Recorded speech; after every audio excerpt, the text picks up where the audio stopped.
એણે રમાકાંત સાથે જે કંઈ કર્યું એ તમે જાણો છો, છતાંય એની સાથે વાતે શું કામ કરવી જોઈએ?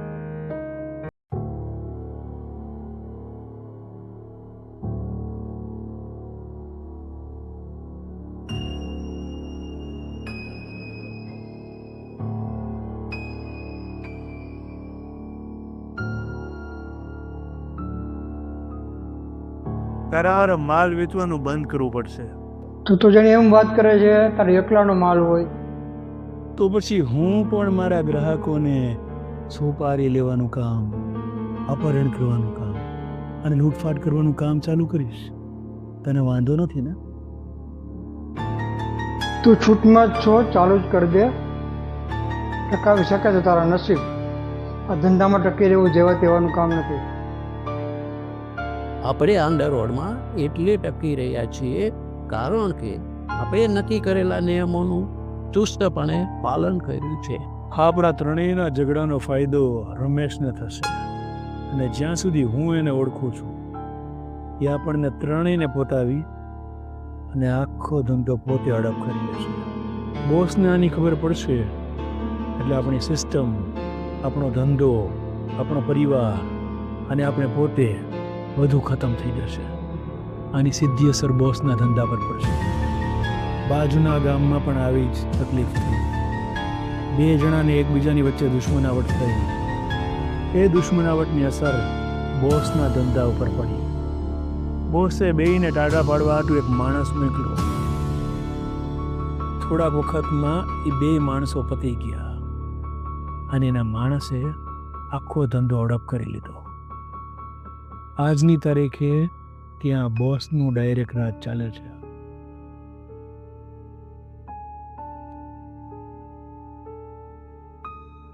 આપણી આ જીદના કારણે આપણા શહેરમાં તો અરાજકતા ઊભી થશે જ. આપણે જે કરીશું ને એને કારણે ડાયરેક્ટ બોસને નોતરું આપવા જેવું છે. બાજુના ગામવાળા તો એકબીજાના કટ્ટર દુશ્મન હતા એટલે આ બનાવ બન્યો. આપણે કાંઈ એકબીજાના દુશ્મન છીએ? હું તો એક મિત્ર ભાવે તને જાણ કરું છું કે હું આ ધંધો ચાલુ કરું છું. એકાએક તને આ ધંધામાં આવવાનું પુરાતન કેમ થયું? જેને જે ધંધો કરવો હોય ને એ કરે. આપણે છૂટમાં જ છીએ. આ તો તને મિત્ર ભાવે વાત કરું છું. બાકી મારે ધંધો જ કરવો હોય ને તો મારે કોઈની મજૂરી લેવાની જરૂર નથી. 32 વર્ષ પહેલા આપણે જે નક્કી કર્યું હતું એનું પાલન અત્યાર સુધી કર્યું. એનું શું? પરિવર્તન સંસારનો નિયમ છે રાજા. તારી આ જીદ અને અભિમાન અને લઈ ડૂબશે. 40 વર્ષથી આ ધંધાનો ધોરંધર આજે નવા નિશાળેથી ભય અનુભવે છે. હારની બીકે કોઈને પ્રતિયોગિતામાં ભાગ ન લેવા દેવો એ તો એક કાયરનું કામ છે. આવું કામ તમારા જેવા શેઠને ના શોભે. આ તો તું મિટિંગ રૂમમાં છો ને એટલે બહાર ક્યાંક બોલ્યો હોત ને તો તારું છેલ્લું વાક્ય હોત. ધર્મકાંત, મારી વાત માન. તું બહુ નકારાત્મક વિચારસ.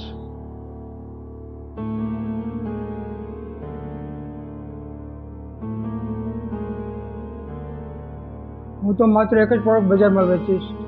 તું 5 પ્રોડક્ટ વાળો, વર્ષોથી તારા ગ્રાહક બંધાયેલા છે, વફાદાર છે. જો તું એમ માનતો કે મારા ધંધામાં પડવાથી તારા ધંધા પાણી બંધ થઈ જશે એ વિચાર તર્કહીન છે. જૂના સંબંધ ખરાબ કરવાની તારી આ તાલાવેલી પાછળનું સાચું કારણ શું છે? તારી વાત સાથે હું સહમત નથી. એનો અર્થ એવો નથી કે હું યુદ્ધને આગળ વધારવા માંગુ છું. તને ખબર નથી તું કેવા કાદવમાં ખૂંચતો જાય છે. મૂકો જાડો અંદર ખાનેથી સોપારી લેવાનું કામ કરે છે. છેલ્લા 2 મહિનામાં 8 ગ્રાહક મરી ગયા. મારો ખબરી સમાચાર લાગ્યો કે 8 વ્યક્તિમાં એક વાત કોમન હતી. એ બધાય રમેશ હારે સંકળાયેલા હતા. મેં ડ્રગ્સના સેમ્પલ લઈને ટેસ્ટ કરાવ્યો. તેમાં ખબર પડી કે એમાં એવી રીતે અને એવું ઝેર ભેળવેલું હતું કે ડ્રગ લેનાર વ્યક્તિ ડ્રગ લીધા પછી થોડા જ કલાકોમાં મરી જાય. અને પોસ્ટમોર્ટમનું કારણ ડ્રગ ઓવરડોઝ આવે. મને તો આ રમેશની ચાલ સત્તા મેળવવા માટેની લાગે છે. મારા વર્ષો જૂના સપ્લાયર મુકા જાડાને ફોડી અને એણે એનું કામ કઢાવ્યું. મારા ગ્રાહકોના મનમાં મારી છબી ખરાબ થઈ. મારા ખભે બંદૂક ફોડી. બધાને એમ થયું કે હું આવો માલ વેચું છું. હવે એ તારે ત્યાં કામ કરે છે. જેથી તેથી તારે ત્યાં રહીને એ એનો ધંધો ચાલુ કરશે. લોકોને એવું જ લાગશે કે બધો વાંક તારો છે. આખા શહેરને ખબર છે કે સોપારી લેવાનો ધંધો કોણ કરે છે.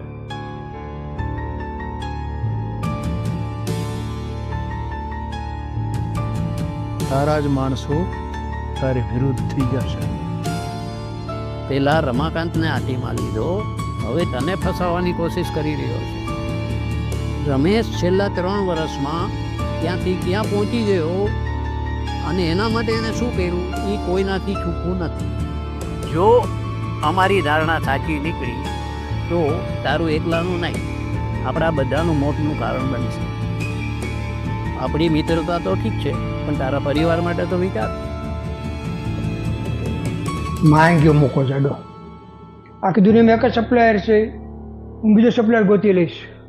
હું કાર્ય કરેલી બધી ડીલ કેન્સલ કરી નાખીશ.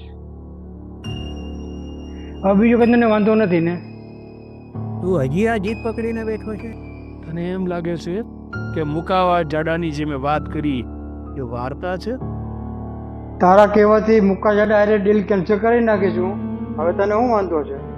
રહી વાત રમેશની, એને પતાવો કે અઘરી વાત નથી. શરમ વગરનો છે સાવ.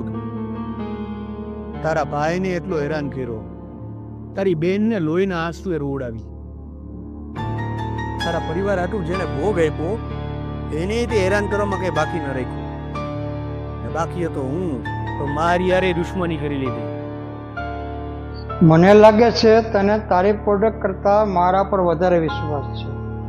તને એમ લાગે છે કે તું બહુ ઠાકોન ડાયો છો એમ? તારા કારનામાં કંઈ ઓછા નથી. સૌથી મોટો અભિમાની જીદ્દીને મૂળ તો તું છો. સાઈડમાં મારી એક પ્રોડક્ટ વેચું એમાં તારી આવડી કામ કરે? કેમ સ્વીકારી શકતો નથી કે બીજું કોઈ પણ આ ધંધો કરી શકે છે? સૌથી મોટો દંભી તો તું છું. તારી જાણ ખાતર કહી દઉં, આ ધંધો તો હું કરીને જ રહીશ. તારે થાય કરી લે. મારો પાર માન કે તારી પોલ નથી ખોલી. જો તારી પોલ ખોલીને તો તારો આ બટુક તારી સામે બંદૂક લઈને ઊભો રહી જશે. તું ધમકી કેને આપે છે? તું ધંધો કહી જો, 1 અઠવાડિયામાં આ દુનિયામાંથી તારી વિદાય ન થઈ જાય ને તો કે છે. પ્રેમથી સમજાવું છું તો માથે છે ને ચડે છે. તારી હોશિયારી કાઢતા મને વાર નહીં લાગે. હું કઈ પરેશ નથી, તે નથી તારો ભાઈ કે તારા નાટક સહન કરવું. સમજાવી દેજે આને કે માપ મારે, શાંતિથી રે. તું જે ચિંતા કરે છે મારા પ્રત્યેની લાગણી હું સમજી શકું છું. તમને એ તો ખબર છે ને કે એનો ઈરાદો શું છે, એના મનમાં શું ચાલે છે, અને એનો ભૂતકાળ શું છે. એ શું કામ તમારી સાથે વાત કરવા આવે છે? એ શું કામ તમને મળવા માંગે છે? એ તમને ખબર છે ને બધી? મને નથી ખબર કે શું કામ મને મળવા આવે છે. હું નાની હતી ત્યારથી તમે આ લાઈનમાં છો, બરાબર? તો એ માણસ તમને ફોનમાં વાત કરવાની ના પાડે, એ રૂબરૂ જ મળવા માંગતો હોય તો તમને એટલી ભાન ન પડે? તમે હજી મને નાની છોકરી જ સમજો છો? કેમ છો? મજામાં. કેમ આવવાનું થયું? શું ફોન કર્યો હતો? એક સેવક તરીકે રાજાને વિનંતી કરવા આવ્યો છું. તો આખરે દાણા નાખવાનું ચાલુ કરી દીધું એમ ને? તમારા ધંધા પાણી કેમ ચાલે છે? એ છોડો, મૂળ વાત ઉપર આવો. શું કામ હતું? મેં એવું છે, હમણાં આ બાલો મળ્યો હતો 2-4 દિવસ પહેલા, હા અને નવી આઈટમ બનાવી છે હા કોન્સ તરીકે. હા. એ મને આપવા તૈયાર થયો છે. બરાબર. તો ડ્રગ્સનું કામ આખરે ચાલુ કર્યું તમે એમ ને? હા, તો એના ભાઈ હારે સારા સંબંધ છે ને એટલે મેં હા પાડી. એ અહીંયા શું કામ આવે છે અને એને શું કામ છે એનાથી મને કાંઈ ફરક પડતો નથી.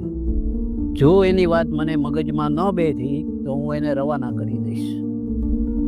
શું તમને એ માણસ ઉપર ભરોસો છે?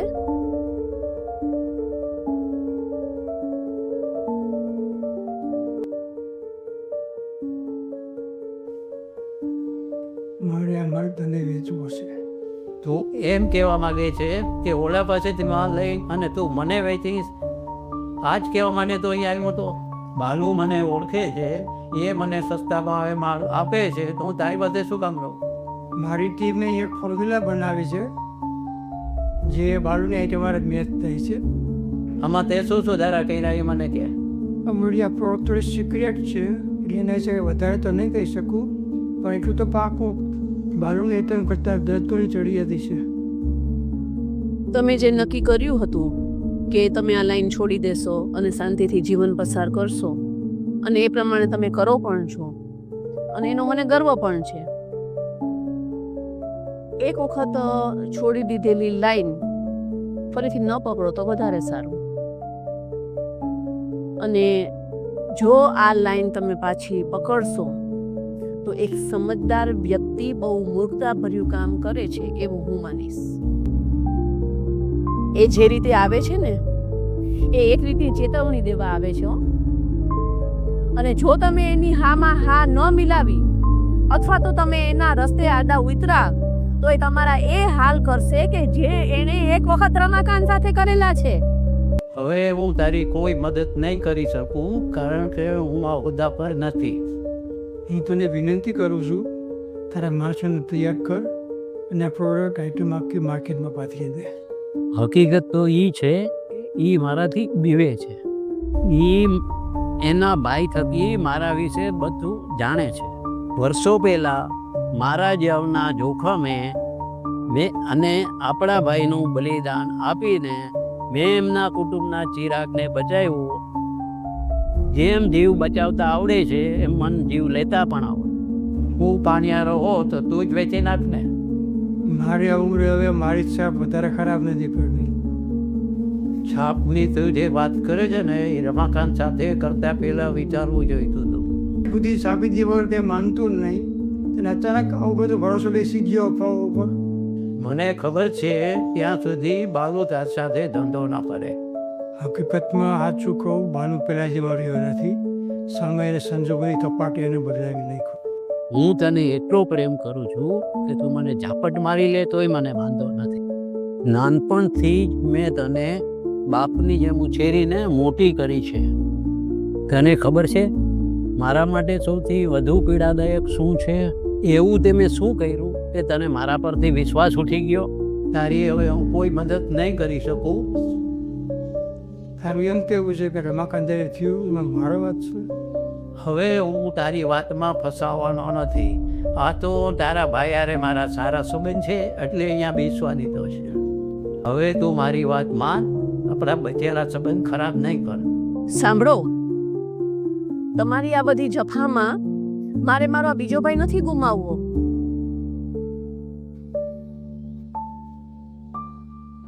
આ ફોર્મ્યુલા બનાવવા માટે મેં અને મારી ટીમે 5 વર્ષનો ભોગ આપ્યો છે. રણધીર જેવો બેશરમી અને નફટ માણસ મેં મારી જિંદગીમાં નથી જોયો ક્યારેય. આ લાઈન છોડ્યાને મને ઘણા વર્ષ થઈ ગયા. હવે આ લાઈનમાં હું પાછો આવવા માંગતો નથી. મને એક મોકો તો આવ, એકવાર મારો માલ માર્કેટમાં નાખીને તો જો. હું તને વચન આપું છું કે આ માણસને હું છેલ્લી વખત મળી લઉં.